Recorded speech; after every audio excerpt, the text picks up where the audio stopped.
Declaració institucional amb motiu del 28 de juny, Dia Internacional de l'Orgull o per l'Alliberament LGTBI+. Encara avui, l'orientació sexual i la identitat de gènere condicionen la vida de les persones en una societat binària i heteronormativa, que sovint exclou la diversitat sexual i de gènere i vulnera els drets de les persones LGTBI+.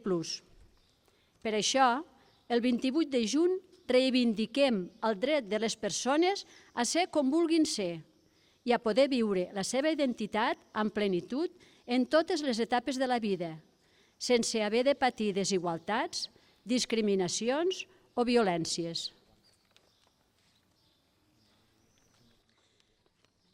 Reivindiquem el dret de la infància a expressar la seva identitat de gènere sense que vingui cap autobús a negar-ne l'existència. El dret d'adolescents i joves a no patir assetjament a l'escola i a expressar-se lliurement en espais de lleure o esportius. El dret a caminar pel carrer sense por, rebre insults ni patir agressions per ser qui som o per anar agafats de la mà amb la parella. El dret a formar una família amb una persona del mateix sexe i que no et preguntin pel pare i la mare. El dret a no ser descartat en l'accés a un lloc de treball pel fet de ser una persona trans i el dret que l'administració et tracti amb el gènere que t'identifiques. El dret d'accedir a recursos i serveis especialitzats tant si vius en una gran ciutat com en un micropoble. El dret de les persones grans a no haver de tornar a l'armari quan perden la seva autonomia personal i han de viure en una residència.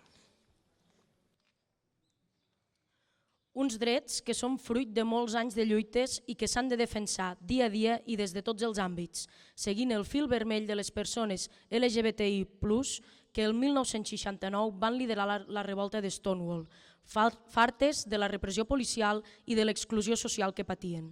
Des de les dones trans que el 1977 van posar el seu cos davant la policia durant la primera manifestació LGBTI+, que va tenir lloc a Barcelona en protesta per una llei franquista que criminalitzava el col·lectiu.